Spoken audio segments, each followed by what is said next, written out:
தமிழ் நண்பர்கள் அனைவருக்கும் வணக்கம். அக்னி சிறகு சேனல் சார்பாக இந்த வீடியோவுக்கு உங்களை அன்புடன் வரவேற்பது நான் உங்கள் கௌசி. கார்த்திக் ரேவதி சீரியலுடைய இன்னைக்கு எபிசோடுக்கான ரிவ்யூ என்ன அப்படின்றத பார்க்கலாம். கார்த்திக் ரேவதி இவங்க ரெண்டு பேரும் சேர்ந்து எடுத்த ஃபோட்டோவை பார்த்துட்டு சாமுண்டீஸ்வரி ரொம்ப சந்தோஷப்படுறாங்க.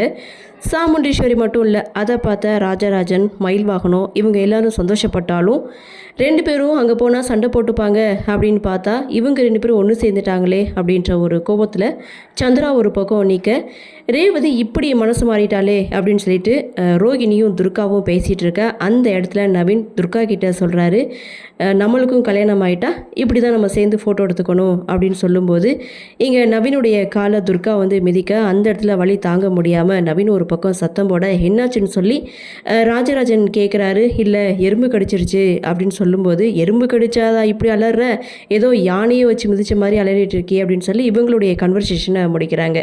அப்படியே சீனை கட் பண்ணால் இங்கே ரேவதி கார்த்திகிட்டே பேசிகிட்டு இருக்காங்க. இப்போது வீட்டில் இந்த ஃபோட்டோவை பார்த்துட்டு என்ன நினைப்பாங்கன்னு தெரியுமா அப்படின்னு சொல்லி கார்த்திகிட்டே கேட்க, தெரியும் நாம் ரெண்டு பேரும் சந்தோஷமாக இருக்காங்கன்னு நினைப்பாங்க அப்படின்னு சொல்ல, ஆனால் இங்கே நடக்கிறது நாமளும் ரெண்டு பேருக்கு மட்டும்தானே தெரியும் அப்படின்ற மாதிரி இவங்களுடைய கன்வர்சேஷனை முடிக்கிறாங்க.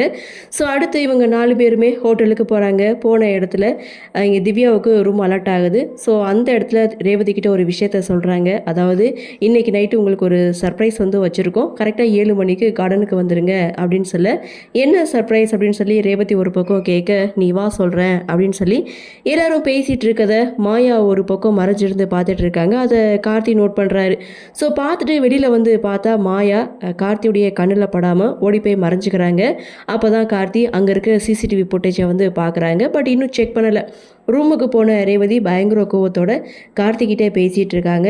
இங்கே வந்து 4 நாள் நிம்மதியாக இருக்கலான்னு பார்த்தா பீதி இந்த திவ்யா ரூபத்தில் வந்து என்னை ஆட்டி படைச்சிட்ருக்கு. வீட்டில் இருந்தால் அம்மாவுடைய தொந்தரவு, இங்கே வந்தால் இவன் என்ன டார்ச்சர் பண்ணுறா, என் வாழ்க்கையை இப்படி திசை மாறி போயிடுச்சு அப்படின்னு சொல்லி வழக்கம் போல் இங்கே ரேவதி கார்த்தி மேலே கோவப்படுறாங்க. அப்போ கார்த்தி ஒரு விஷயத்த ரேவதி கிட்டே சொல்கிறாங்க.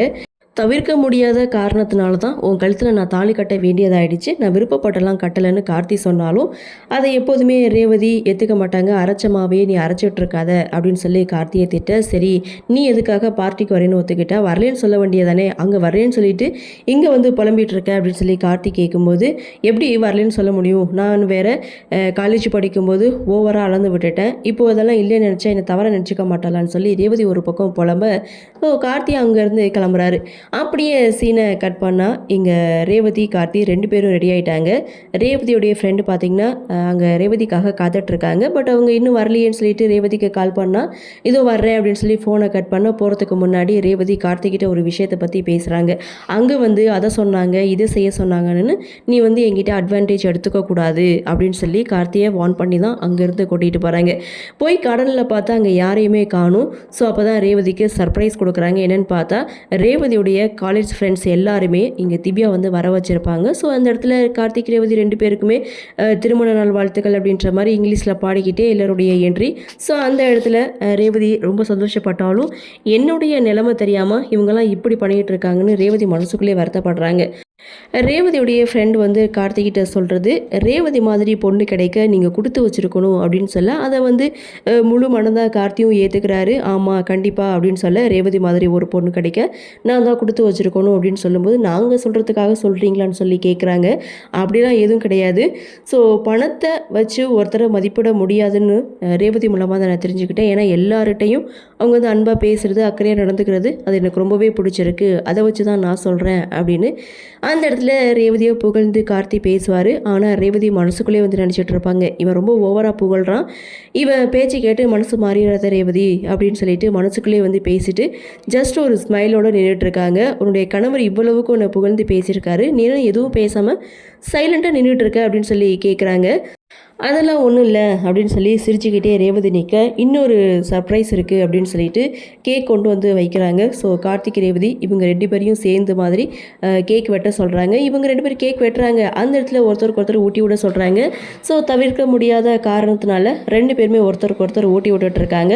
இதெல்லாம் பார்த்த மாயா செம்மையாக கோவப்படுறாங்க. மகேஷ் இருக்க வேண்டிய இடத்துல இந்த டிரைவர் இருந்துகிட்ருக்கான், இவனை ரேவதியோடைய ஃப்ரெண்ட்ஸ் முன்னாடி அசிங்கப்படுத்தணும், என்ன பண்ணலாம் அப்படின்ற ஒரு பிளானை வந்து யோசிக்கிறாங்க. ஆரம்பிக்கிறாங்க. இதோட எபிசோடையும் முடிக்கிறாங்க. அடுத்து என்ன நடக்கும் அப்படின்ற ஒரு எதிர்பார்ப்போட இன்னைக்கு எபிசோட முடிச்சிருக்காங்க. சரி, என்ன நடக்குது, என்ன மாதிரியான சுவாரஸ்யத்தோடு கதைக்கள நகர்வை கொண்டு வராங்க அப்படின்றத நாமளும் பொறுத்திருந்து பார்க்கலாம்.